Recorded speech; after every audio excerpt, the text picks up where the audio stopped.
Pemirsa, pengurus cabang Muslimat NU Kabupaten Probolinggo menggelar seminar peran perempuan dalam infrastruktur inklusif di Provinsi Jawa Timur. Kegiatan tersebut digelar di Pendapa Prasaji Ngestiwi Bawah Kabupaten Probolinggo Kamis 31 Agustus 2023. Dalam acara tersebut, Ketua Pengurus Cabang Muslimat NU Kabupaten Probolinggo dan Kabupaten Malang Nuryati dan Hafidah memaparkan hasil riset aksi yang menekankan pentingnya rumusan suatu kerangka regulasi untuk menjamin keterlibatan perempuan mulai dari perencanaan, pelaksanaan, sampai pemantauan dan evaluasi proyek infrastruktur. Pembangunan infrastruktur menurut Nuryati perlu melibatkan kaum perempuan, disabilitas, dan kelompok rentan lainnya agar hasilnya bisa aksesibel terhadap semua kalangan, sebab mereka juga punya hak yang sama dalam mendapatkan layanan dan fasilitas publik.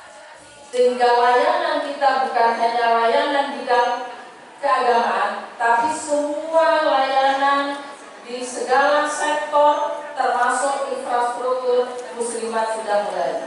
Karena apa? Sesuai dengan arahan Presiden, sesuai dengan tujuan pembangunan yang berkelanjutan, sesuai dengan program baru yang sudah dirintis, yaitu Desa Ramah Perempuan dan Peduli Anak. Ini sangat erat kaitannya dengan kegiatan infrastruktur yang kita laksanakan.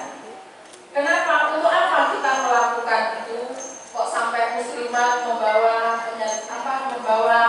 disabilitas, membawa ibu-ibu, membawa anak-anak, membawa lansia, membawa ibu hamil untuk turun ke jalan, untuk turun kepada gedung layanan publik.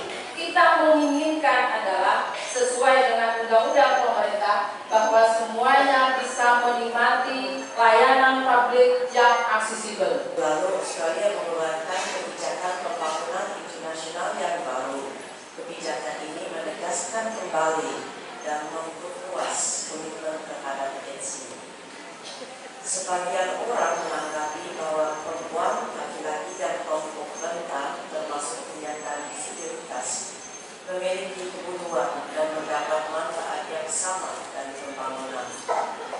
Namun hal ini tidak dapat terjadi secara otomatis, sehingga kita semua perlu memastikan bahwa infrastruktur di pusat dan daerah harus lebih inklusif. Kami dari pemerintah daerah akan siap untuk menampung sekaligus menindaklanjuti apa yang sudah dilakukan oleh Muslimat Kabupaten Probolinggo.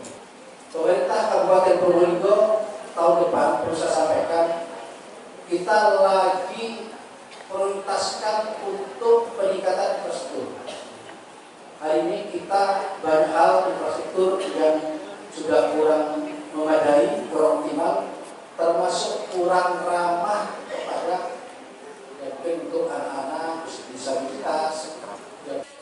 Selain itu, kedua pimpinan cabang Muslimat NU tersebut juga menekankan pentingnya keberlanjutan forum multi pihak seperti Forum Lalu Lintas dan Angkutan Jalan FLLAJ yang merupakan wadah bagi organisasi perempuan dan organisasi penyandang disabilitas dalam menyampaikan laporan kerusakan dan mencari solusi perbaikan infrastruktur jalan dan transportasi. Sementara itu, Konsul Jenderal Australia Surabaya Fiona Hogarth mengatakan kalau kebijakan baru internasional yang dikeluarkan pemerintah Australia dalam kesetaraan akses publik untuk semua kalangan sebagai kebijakan untuk mendukung pembangunan nasional di Indonesia, pemerintah Australia sangat memprioritaskan kesetaraan gender, disabilitas, dan inklusi sosial. Beberapa waktu lalu, Australia juga mengeluarkan kebijakan internasional baru. Kebijakan tersebut menegaskan kembali dan memperluas komitmen terhadap program prioritas tersebut.